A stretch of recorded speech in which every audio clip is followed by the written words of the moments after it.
Yeah, 1 2 1 2. You know how we do with your boy BQ with your Impact Wrestling review here at the Impact Lounge. I know it's a little bit late. Um, I've been doing pretty good for a while though. I've been doing pretty good, kind of knocking it out at a decent day of the week. And reason I couldn't do so this week is I got a friend moving. Been helping with that the last couple days. And man, I tell you, I even sat down 3 times today for this podcast, and something happened with one of my kids every time, or just something popped up within minutes of my butt hitting the seat. So finally getting a chance to sit here and talk. And I know it's Tuesday and Impact is in a couple days, but it doesn't mean I can't give you my thoughts here because I know some people want to know what I think of the shows, even when it's a little bit outdated. So I want to start off, and I know that any wrestling podcast that you've listened to this week or any wrestling site group, the Jay Briscoe thing has been a big topic. So I'm not gonna sit here and talk about it too terribly long because it is a sad thing that people have been dealing with, for a week now. But it's only right for me to say, uh, you know, my thoughts on what a big loss it is for the wrestling world. And a little bit over the years, I've mentioned I was never really much of a Ring of Honor guy, but there was one period of time where I did watch it really, really consistently, and it was when he was the world champion. And then ultimately lost it to Jay Lethal, and Moose was there, and some guys that I liked quite a bit. And that was this period of time where I watched a show and I loved it, and just saw a bunch of guys that I thought were really different. And ultimately I didn't care for the Ring of Honor style, but that was a time. And he was a champion, and him and Jay Lethal, I remember the match that they had was incredible. That Jay won the belt, and I know Jay's taking on Mark Briscoe at AEW this week, so that's really big. But like most wrestling fans, it hit me very, very hard. I had a very hard time, kind of really trying to go out about my day for several days. I was just constantly thinking about it, constantly thinking about it, constantly thinking about the family, about the kids, about his brother. It was really hard to move on with my day, and the when Brody passed, like that was really, really difficult too. But I was so disconnected from the WWE product, and I was just getting refamiliarized with him again with AEW because I was a big Dark Order fan at the time. I started getting back into him again, just refamiliarized, but like with Jay, like he was someone I've liked for a while, and we got to have him in Impact for a little bit, and I'm gonna have to go back and watch some of those matches. I don't feel that I personally appreciated them enough when they happened because you guys know I tend to lose interest, or it doesn't hold my interest when guys are coming in that I know aren't going to stick around. I've been pretty clear about that, so I don't think I gave myself the chance to enjoy some of those matches like I should have. So definitely going to go back and check them out. So that's all I want to say about it. You guys have heard enough. You've heard hour-long podcasts, people talking about it all week. So we're not going to get into that too much further. Tom Hanfin tomorrow on the press pass, the press passes that I'm not allowed to attend, has a big announcement. So everyone's talking about it on social media. What's it going to be? I got no idea. Some people are hoping it's a UK tour. Some people think it's UK content for Impact Plus.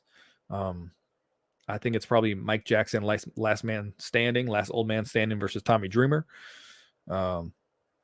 Return to Shark Boy. I don't know, but try not to get my hopes up too much with this stuff because as much as I like the announcements like anybody else, I mean, how many announcements have they had over the years that completely shit the bed or came off cool and then just, they didn't keep the momentum going. So I learned to take it all with a grain of salt when they said we got an announcement. We're far past the Dixie Carter days, but we'll see. Hopefully it's something cool. Hopefully it's something we're talking about that we can get excited about.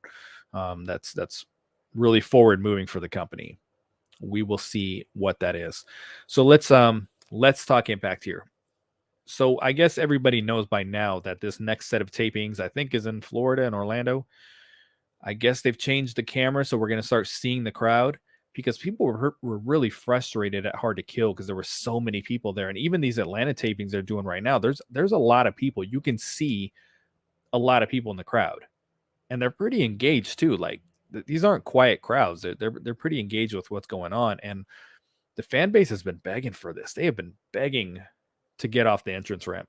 This particular episode was pretty good, and I mean, I counted it, 12, 13 people on camera. Now, granted, it was, panning around. They're doing a little bit better of panning around and actually showing the audience, because they used to just never do that. It didn't matter if there was 500 people there, 200 people there, 700 people. They just didn't show us. Every episode looked exactly the same. There was a lot of pictures that would come out from the fans on Twitter say, "Hey, look how many people are here," but then the episode comes out and it's the same, So I understood, I could understand wanting to keep it special for like Bound for Glory or something, but I think we're just at a point we just want to see people. I don't know if I said this last week or not, but I watched NXT a couple weeks ago. I cannot get those 2 hours back. Like, that is the worst wrestling show. When NXT 2.0 first came out, I watched like the first like 2 or 3 episodes and I loved it. I was like, this is fucking great. And I think the reason I thought that was because a lot of things they were doing, from the setup, the presentation, camera angles, were things that I was like, yo, Impact could have done this, to give it a new fresh feel. So I think I viewed it in that sense, that I could see Impact putting on a similar presentation. But then as I continue to watch it, I was like, this is the worst thing I've ever seen in my life. What is the point of me saying this? Why did I bring up NXT? I'm getting old, folks. It's crazy. As these days go by, I just I just keep losing it. No, what I was gonna say was, with NXT, like, there's not that many people in the crowd. Like, there probably can't be 300 people, more than 300 to 400 people in there. There's probably no more of a crowd than what's in the Impact Zone. But it's the way they're in the bleachers, the way they're set up, and they're engaged. Obviously, that helps quite a bit. I mean, there's no shame there. The lights are on those people. You can see what they're doing. They're not, Impact's trying to hide the people in the dark. And you can see the people. And, that's why you got to communicate with an audience. Hey, no cell phones, and, you're on TV. But NXT, and even the first, iteration of NXT, they were able to put on a product that looked like a lot of people were there. Even if it was like 300 people, 400 people. And even the Impact Zone in Orlando, I went to quite a few of those tapings, 250 people, 300, but it looked like there were people there, and now it's like this episode was on, and I mean, it was just like 13 people, like I said, just sitting there. They weren't sitting on their hands or anything like that. That's not what I'm getting at, but we just don't get to see the people. So I think this is exciting for a lot of people. Hopefully they stick with, but I'm looking forward to it. I'm very much looking to like a change of presentation, because I mean, I keep saying it. It's a new year. It's a new era. Do something different. Don't give us the same fucking show. So we'll see how it looks. We'll see, but it looks like the tickets, I think they're sold out. I mean, these TV tapings are starting to like really sell out. The pay-per-views, they're starting to do really good with attendance. If you remember, 4 years ago, whatever it was, when they hit the road again, when, they did the stadium shows, and everyone's like, we as fans were like scared to death.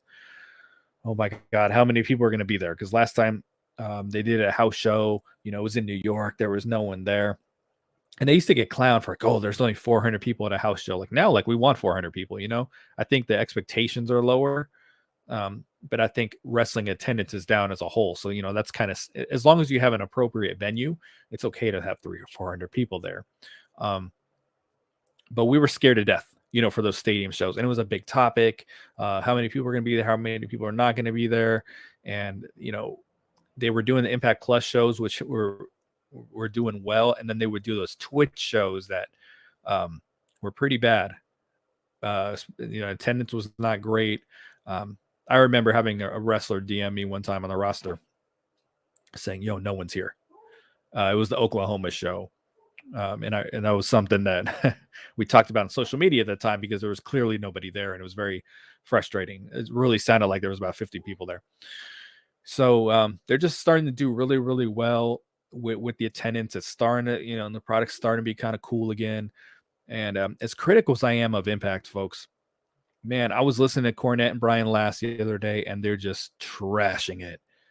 And when I criticize Impact, it's like they're the asshole, but they're my asshole.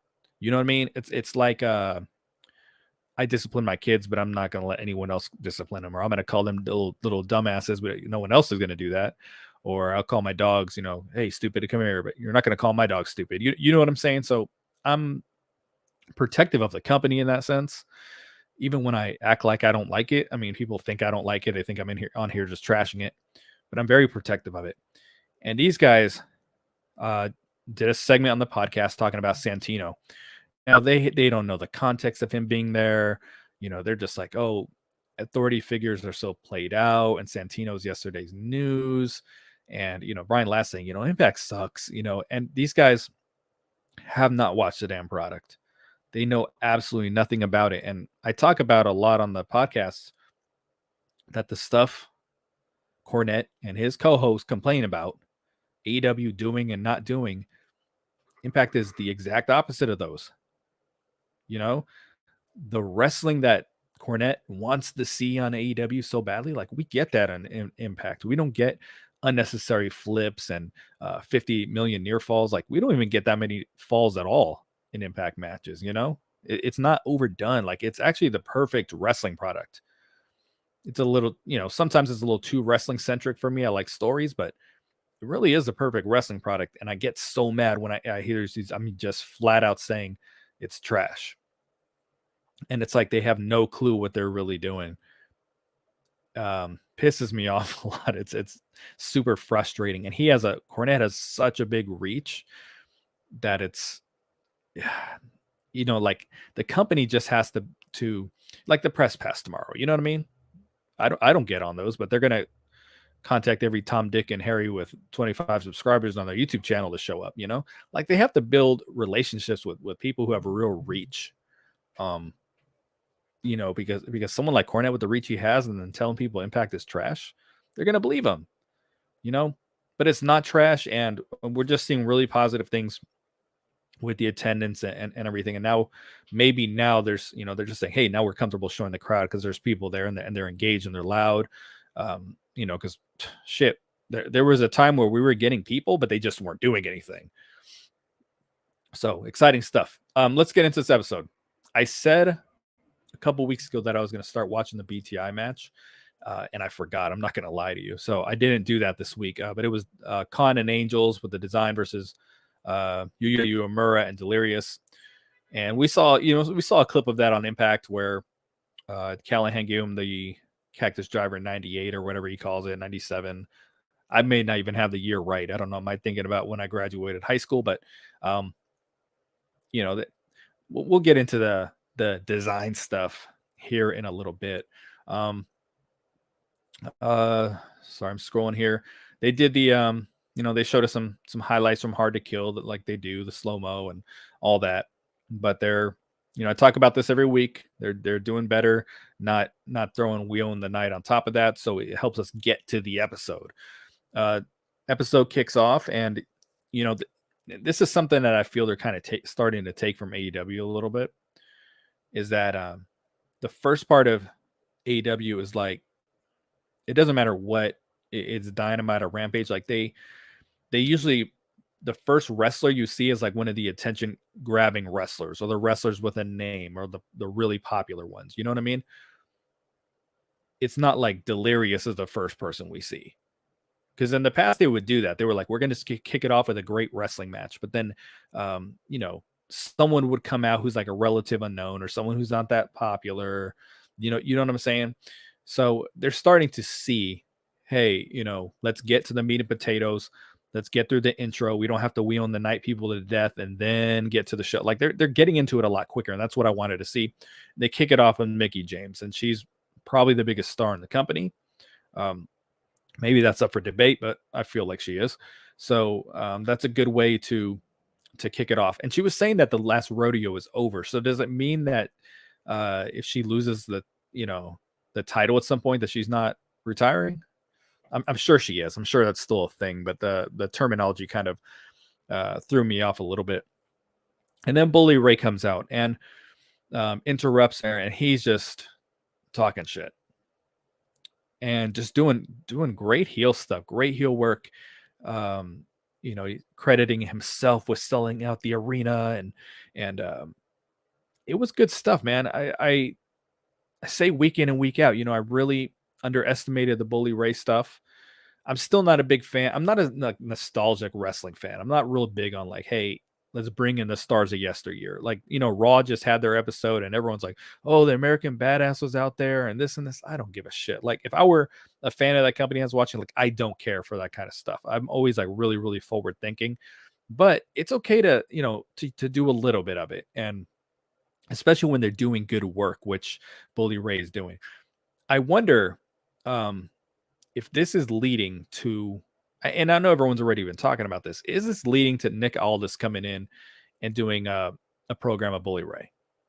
It makes sense that they would be going that direction, right?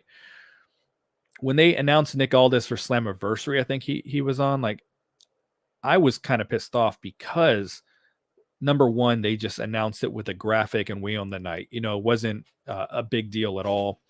I didn't like the way they just delivered it. But I also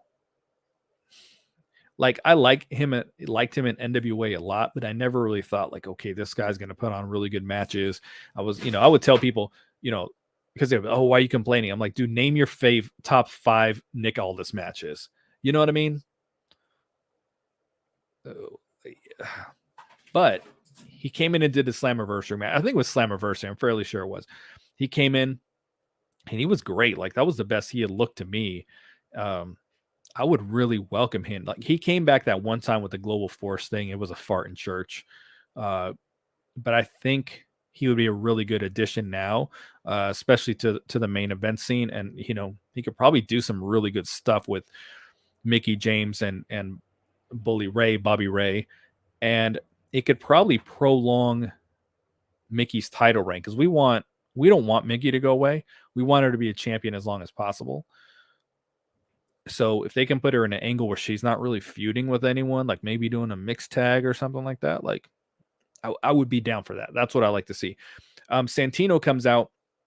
Now, I talk a lot about comedy and bad comedy, and like there's a difference. There's a difference between someone who's funny and someone who's trying to be funny. Like there's a clear-cut difference. You cannot make yourself funny. You cannot like, if you're an actor, let's just say you're Nicolas Cage and you're going to use I don't know, Ben Stiller's material. Like, he's not going to pull it off because he's not funny. You understand what I'm saying? And there's a lot of, over the years of Josh Matthews and Scotty Moore and Don Callis and Don Callis kind of funny, but a lot of people who just like on screen not funny, trying to be funny, and it just doesn't get over. I don't think it does. It doesn't with me. But Santino, even though it's like childish and it's a gimmick and it's WWE, like, I think it's funny. I think he's hilarious personally. So I like what he's doing. But the show, aside from the Santino stuff, is starting. There were parts of this show, and from the spoilers I've seen in upcoming shows, like, they're starting to get silly. And they got away from that. That was my like New Year's resolution for them in 2022, was like, it wasn't a resolution, but more of a prediction. My big one was, I think they're going to get away from the bad comedy. And they really did last year. They, we didn't get as much Swinger is funny, but some of the other stuff they're doing, Falaba, these guys, which, he's was popular to us as a wrestler, but like him with the money and the, when he was homeless, Swinger's Dungeon, which I didn't find that funny even a little bit.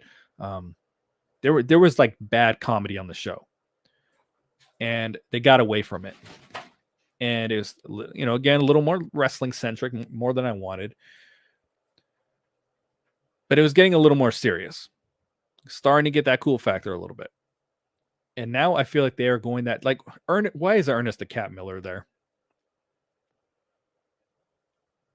What, I didn't understand why he was there. Like he gave him advice because Santino was trying to be funny because he was like he couldn't figure out how to book a because Savannah Evans, Tasha Steeles come out and they say, hey, if someone's gonna beat Mickey's ass, like we want to be here for it. They come out, and Santino's like struggling. How do I book this match? There's 3 on this side, carry the 2. Da, da, da. So I kind of get it. I didn't think like the cat was necessary to be a part of that. It's whatever, but it seems like from some of these spoilers that have kind of come over social media, like they're bringing like weird people in for segments, and it just seems like it's going a very silly direction. So I hope I don't know. Um, I'm a little worried about it. I'm definitely a little bit worried about it. But the Santino stuff, I'm okay with. Like I do dig what he does. And then they set up a 6-man tag match because Frankie Kazarian, Jordan Grace come down. But just what Bully Ray and Mickey James were doing, like I was very engaged in it. I was really really interested in it. And they've been telling this story about Mickey can't beat Tasha Steeles, but then she beats her in this match. Like, I mean, the opening match and an impromptu match, like her pinning Tasha Steele should have meant something, especially pinning her with that's press. Um, but the match was cool. I know some people don't really like the intergender stuff. I thought it was done well. I thought Bully Ray came off like a real bully, like the stuff he was doing to Mickey James and the body slams and everything. I was into it. I'm just really into what Bully does. And I know that's not everyone's opinion, but right now I'm just really, really into it. I didn't really care for the Hard to Kill match. The Full Metal Mayhem. It wasn't my favorite. I didn't like it as much as every other, as other people did, but I am into what he's doing for sure. So after the match, Asha Slamovich comes out. I kind of like the gimmick with the folder, but like put an 8x10 in there. Why is a Xerox piece of paper in a folder? Just bring the paper, I just think it would look a little cooler if it was like a high professional photo. It's like she just ran something off on the copy machine, or someone sent her fax and then she brought it out to the ring. So she's taking on Mickey at No Surrender. She's the number 1 contender. I didn't think she should have won that match. She had like 3 losses in a row prior to that. And I know they were doing that where Taylor Wilde beats her to throw people off the scent. I didn't think she needed a title shot this quickly again because she had lost 2 high profile matches in a row and then lost to Taylor Wilde. I don't think making her important again is throwing her right back in the title picture because she's not going to beat Mickey James, you know? And they got Josh Alexander defending the title too. I keep saying it. You don't have to put every freaking title on the line at these things. Just main event it with the Knockouts title. Let the world title, let Josh breathe a little, or the other way around. Let the Knockouts breathe for a bit. You don't have to have Mickey defend it every single opportunity. We'll see how good this match is, though. I'm sure it'll be very good. It's not going to be like Masha versus Jordan good, but she's not going to win. So like I'm trying not to judge it too quickly, but I just don't see the benefit of her losing 4 out of 5 matches. It's like she's going to have a group of her last 5 matches losing the last 4. Like now you cannot put Masha in a title picture again. If you do, she has to win. But I think they're booking itself into a corner here a little bit. I don't know. I really thought Deanna was just a more logical choice to win that match, but it's gonna be Masha, so all good. So backstage, Santino informs Ernest the Cat Miller again, who I don't understand why he's there, about a new match concept. Now that this I liked because this reminded me of TNA, like the TNA that was willing to just do something different and be original and come up with match ideas that wasn't like lazy and just saying, oh, we're going to have a street fight every other week. Like they had, ideas. And this is another thing I've talked about too. Like you can just change the damn wrapper on the candy bar. Like that's it. Like all this is a 6-way match. If they say it's an X Division 6-way match, I'm like, oh, here the fuck we go again.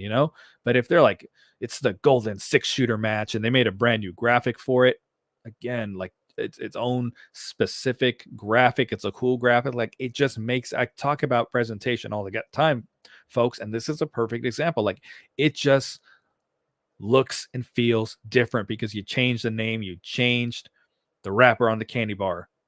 It's just a 6-way match. It's probably elimination. I don't think they exactly said, but so I'm cool with this. I like the way he he named the wrestlers instead of the animals.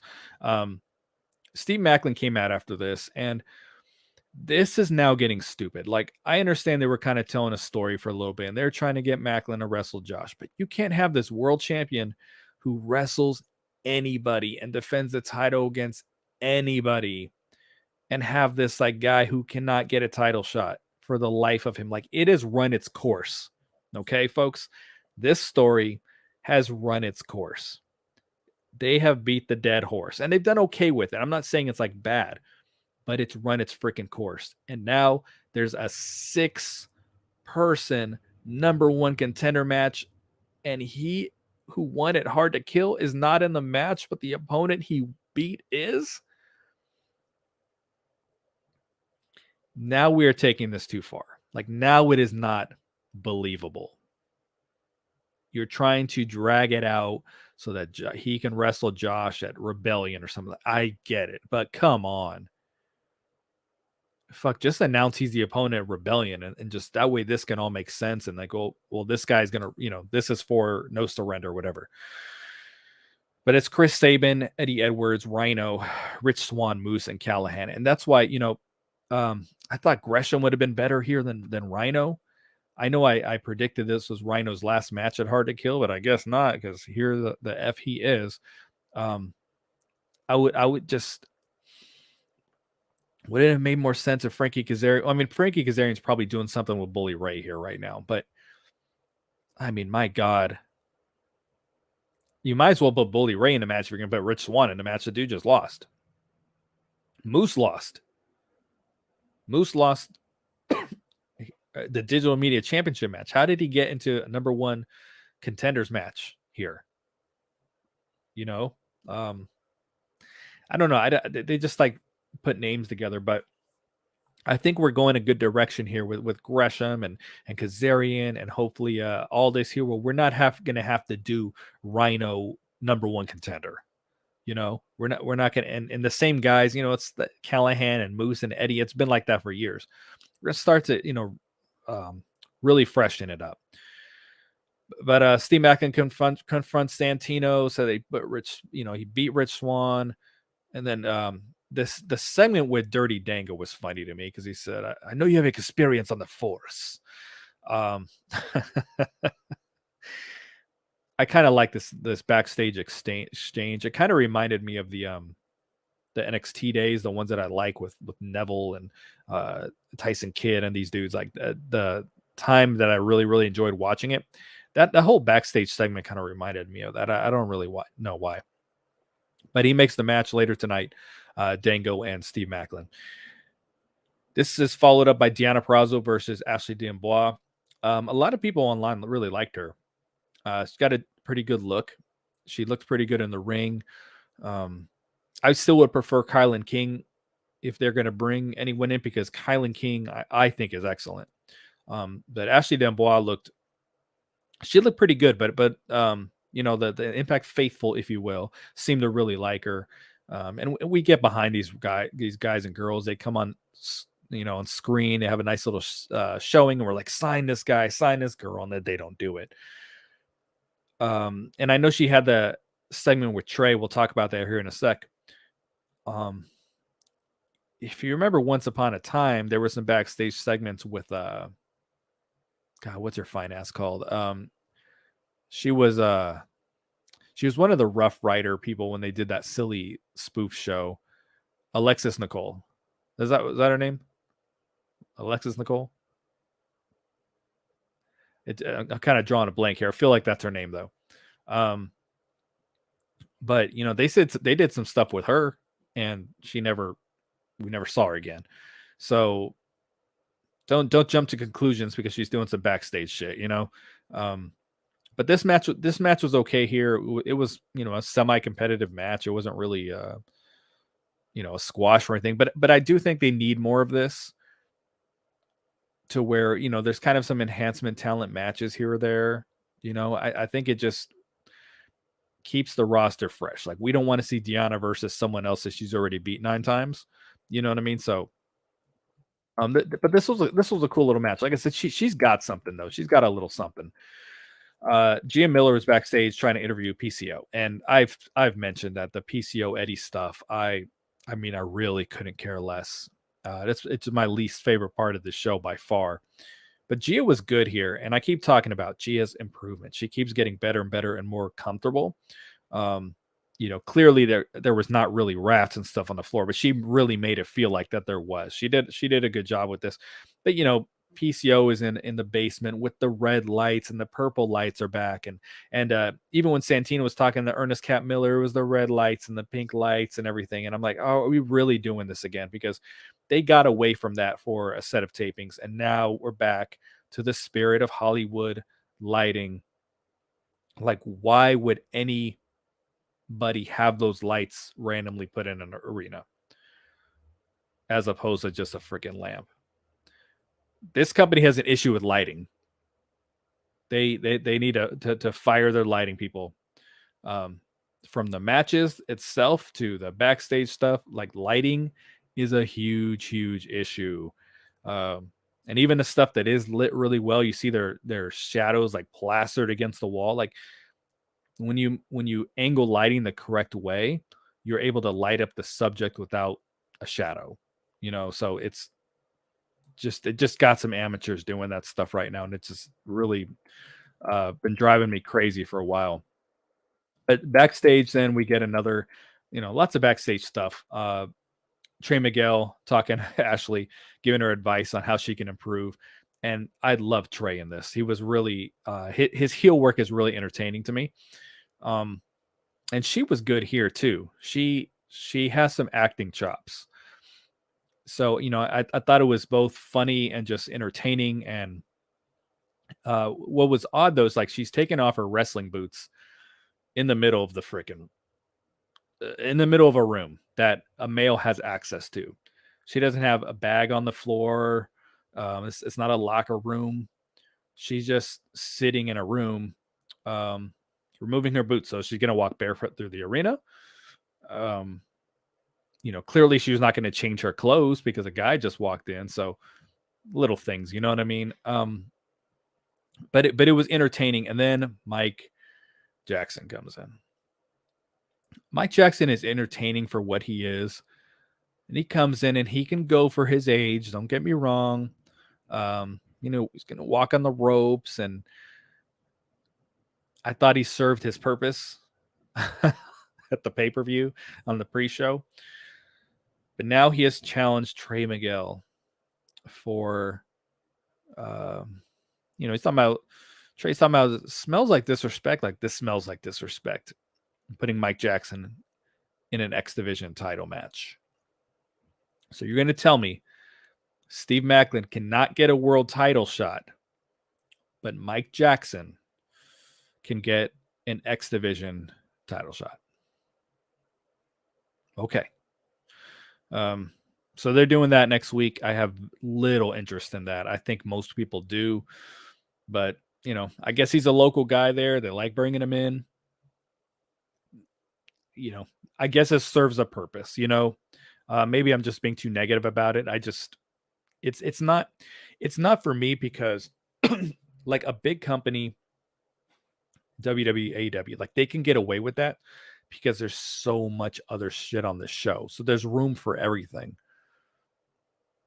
But because Impact doesn't have the big roster, every time you bring in a Tommy Dreamer and an Ernest the Cat Miller, like, it just feels Oh my God, here we go to bringing in the old guys, and like AEW has a shitload of old people, but you don't feel it because there's something for everybody on the show. And I think when they bring in these older guys, they just take up, prime real estate on the show in ways that they shouldn't. That's not the first time that we see old guys on screen tonight. That was my Santino Marella voice. What do you call Josh Alejandro? This motherfucker is so funny. Then we get Taylor Wilde versus Killer Kelly. This was good. I like this a lot. I just like both of these girls a lot. You know, I think Taylor's gimmick would be better if she was a heel. Just my opinion. If she wasn't doing the W, that just kind of like reinvent yourself even a little bit more. It's kind of like when Matt Hardy was broken. Matt Hardy, he had this great gimmick, but then he would wrestle exactly like Matt Hardy. Same moves, same move set, side effect, all that. And Cody Rhodes, once upon a time when he was Stardust, it worked because he developed a completely different move set for the gimmick. So I thought that was missing I think that's missing with Taylor Wilde a little bit. I mean, I think she has a new finisher, right? Like she's not using a wild ride because now people kick out of the wild ride. I want to say because she needed to beat Kylan King. I forgot what it was because she obviously can't back suplex Kylan King because she's like 6 inches taller than her. But I thought this was good here. Taylor Wilde got that win a couple weeks ago against Masha, and now she's just losing. I think she got pinned at Hard to Kill, and then she got pinned here, or not so much the Killer Kelly locked in a killer clutch, but this was cool because it's two girls that I like very much. I don't know what they're going to Killer Kelly. I'm glad they're not got her with Masha too soon, so interesting stuff. But I think we all love Killer Kelly. I think we all do. I think that's a very safe bet. There's a backstage segment with the design after this. I keep telling people I like the design. I can see myself getting sick of this really fast, but right now I kind of like it. Diener tells Callahan though that there is a seven step initiation process. I immediately thought of Meet the Parents.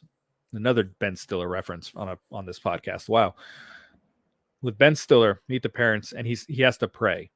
And he's Jewish, so they want him to pray at the table, and he's trying to conduct a Christian prayer, but he sits there like this, and he's got his hands like he's Diener, and he's praying, and it's going on forever, and he's like, right when you think he's done, he's like, oh sweet Lord, 3 things we pray, and it's just like he just continues.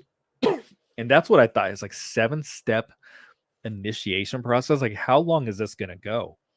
And then he lists off the first 2, and you listen to number 2 was that he follows directions because he pile drive delirious. Like, okay, so we're fast and loose here with the steps. Like, these are not major things. The first one is shaving his head, which he shaved his head once before. It's whatever. I don't understand though, because he's like trying to win their, like he wants to be a part of them, but then he's like acting very defeated at the same time and almost like he doesn't like them. So is he convincing them he wants to be a part of them, or is he now he seems to be acting like he's being held against his will, So this storyline needs to pick up because people are going to lose interest like really, really fast. I still have interest. People are going to lose interest fast. Then Giselle Shaw tells Santino she deserves another world knockouts tag team title shot. And this is Giselle's thing, right? She's always trying to challenge for a title. She's always looking for a new partner. They had the the thing with Lady Frost going for just a brief second, and then they had the falling out with her. So as I've said before, I love Giselle and Jay. I think they're great. And I liked where this was going until it became community theater. So you got some backstage stuff like Trey and Ashley earlier where it was good, like the acting was good. Kenny King and Mike Bailey, when Kenny King attacked the students, like the acting was really good. Like I'm into that stuff. This And every time they have Alicia on screen, and I always say how much I love Alicia, but every time she's on screen, it's community theater. I mean, Giselle's saying she can't find a partner, and then Alicia's walking about 3 feet from the interview. I guess it's not an interview; they're talking backstage, but it's like she's right there and said, "Do you want to team with Giselle?" And she's like, "Nope," like immediately.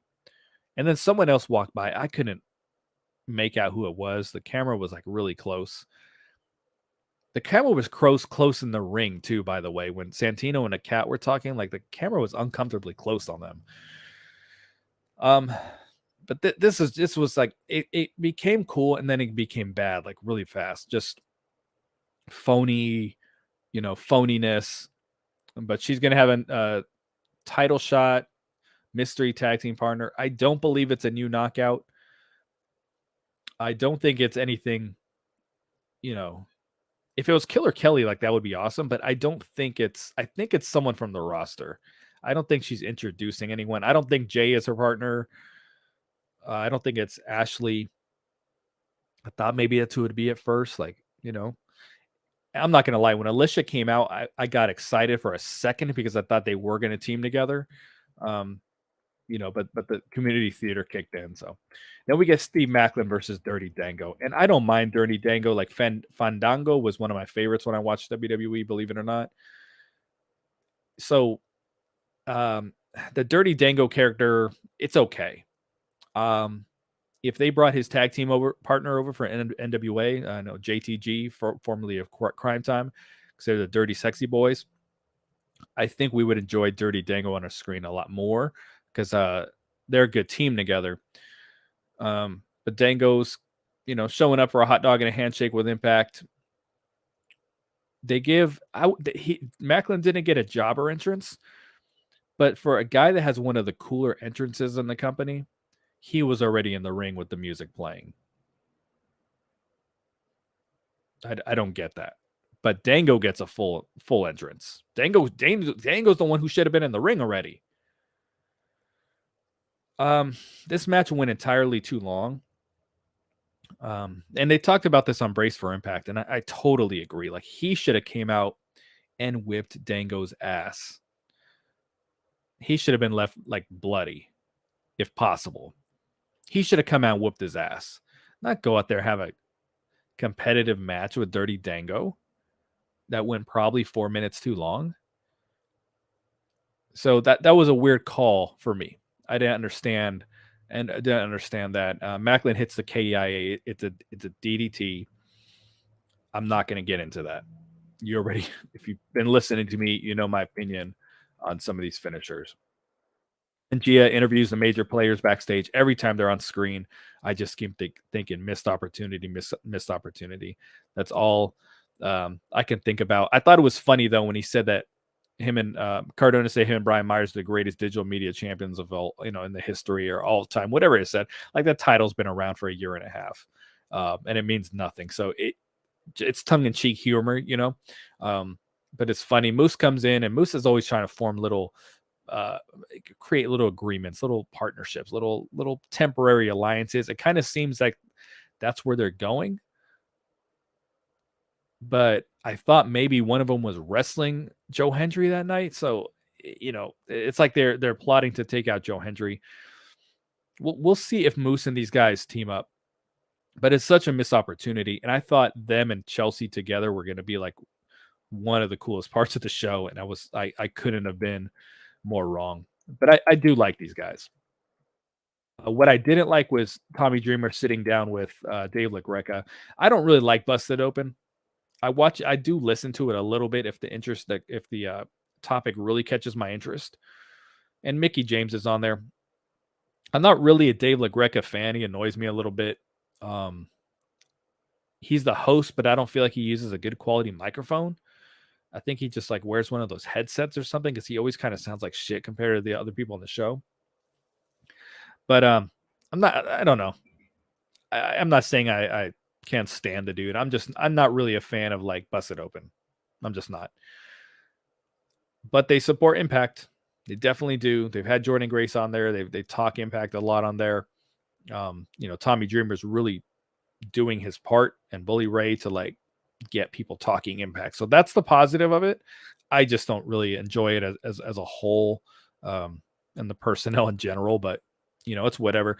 This went on entirely too long, and they're building towards something with I thought they were building something with Kazarian, but they obviously Tommy Dreamer and Bully Ray are going to have a match. They're going to go old school. Like you already know this ahead of time. There's going to be trash cans. There's going to be kendo sticks.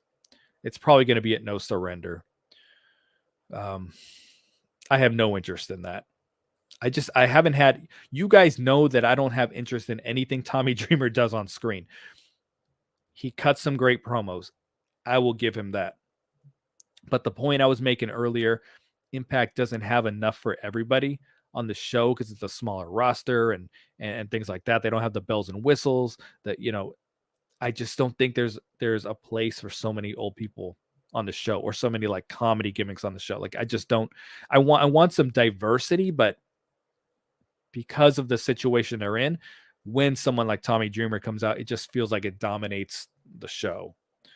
But we're just, I don't know spoilers, but I'm like, I will bet my left nut they're going old school here very, very soon. Bully Ray will win, and then he'll move on to whether it's Kazarian or hopefully Nick Aldis, something like that. We'll see. All right, let's get into the last match of the show. This is Kenny King versus Mike Bailey, the pit fight. Folks, this was like truly one of my favorite matches I've seen on Impact. Macklin and Rich Swann at the pay-per-view was the one that I was like, this is fucking great. Loved it. On an actual episode of Impact, though, this was great. Now, some people didn't like it. I saw some people didn't like it. They were pretty much wrestling in the fucking dark. I would have liked to see them like just put a spotlight over the ring. I thought that would have looked cool. I mean, lighting. I've already talked about this. Like, we want lights. We want to see people. I don't know if they turned the lights down. It did look kind of cool, though. Don't get me wrong. But I was watching on my phone, and at least if I didn't have my phone directly in front of me, straight up and down, I couldn't see them. Like if I put it on the table and I'm just kind of like monitoring it, could not see them. It was so dark. But at the same time, it looked kind of cool. So, I don't know what to say about it, but this is why you build stories. Like the story for this was great. And, I'm sure they had to convince themselves not to put this on the pay-per-view, but there was too much of this kind of stuff. And this was way better than like Full Metal Mayhem. So it would have completely outshined what they were doing. And as I've said, I'm really worried that they're writing Kenny King off TV with this. I'm really worried about it because I love him. I hope that's not the case. I'll be very upset if it is. He's definitely going to be off TV for a little bit after this. Like, that was another point I meant to make about Ashley Dembois earlier, is that like she just lost to Deanna, but she wasn't selling anything. Like they showed her taking her wrestling boots off, and Trey's like, hey, good job, selling nothing. And the match was just over 5 minutes prior to that. But then you have some guys who wrestled an hour ago and they come out and they're holding their sides and everything. I mean, come on, guys. Like they could have put it somewhere else in the show, so it made sense. But this was just, it felt very real. It felt very heated. It wasn't, fake heat like Josh versus Eddie. If there felt like real intensity in the match. Penzer was in the ring. That's another thing I didn't point about earlier with the knockouts match. He announced Ashley Dembois with the same gusto that he did for Deonna Purrazzo when she came out. And I could tell, like, it sounds like he's trying to be a little bit different with some of the people, but it's like, it's just the same energy. Same thing with these two. Like he actually gave Kenny King a better entrance than Mike Bailey. He got a little more energy. It should have been the other way around. But I really enjoy this. I wasn't distracted or trying to do something else. Like I was just watching this, and Mike Bailey puts on really good matches, but there's no character there. So he needs good stories. And I know that every match doesn't need a build. Every match doesn't need a story. Like, you can put some random stuff on a card, and you should, you know. But the problem with Impact often two times is, too often, the hell am I trying to say? The problem they have, just put it like that, is that they'll have this nice little story, and then we get the match the next week. We get the match maybe 2 weeks later. It was a knockouts tag team title match.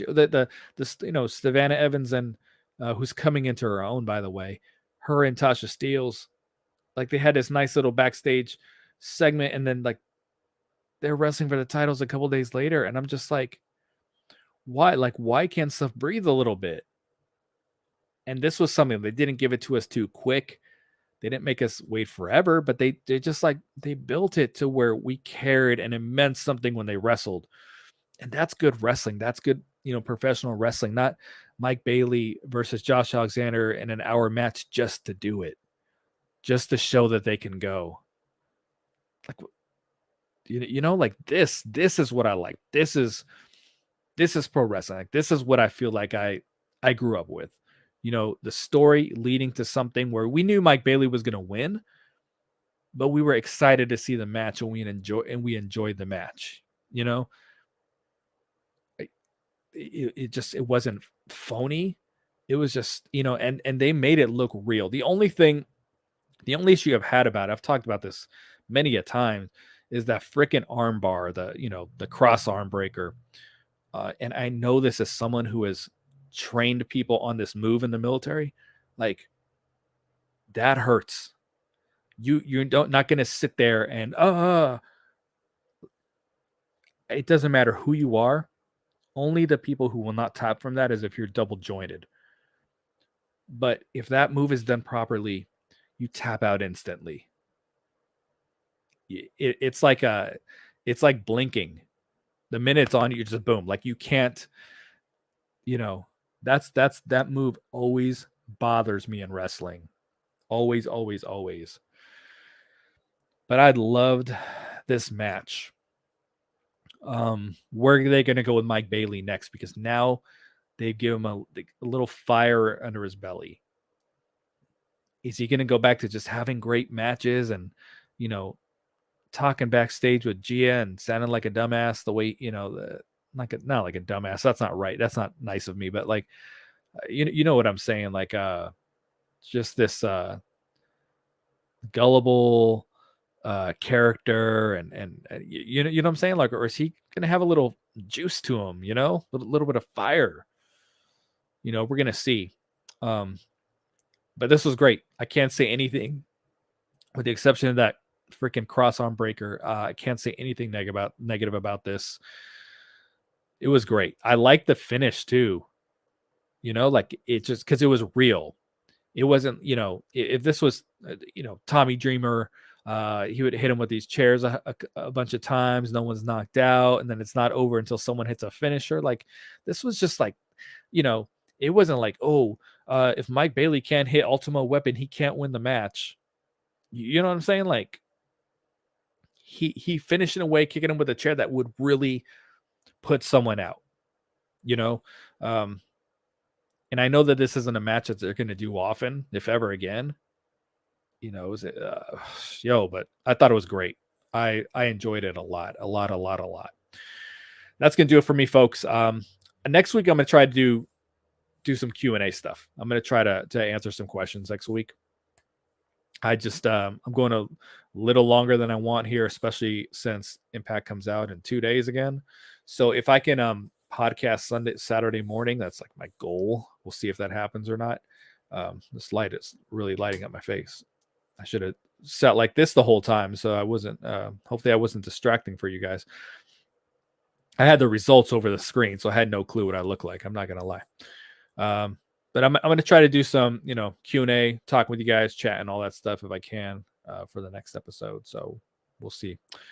Thanks for rocking with me, folks. We'll talk Impact here again in a couple days. So we will talk to you soon. I'm out. Peace.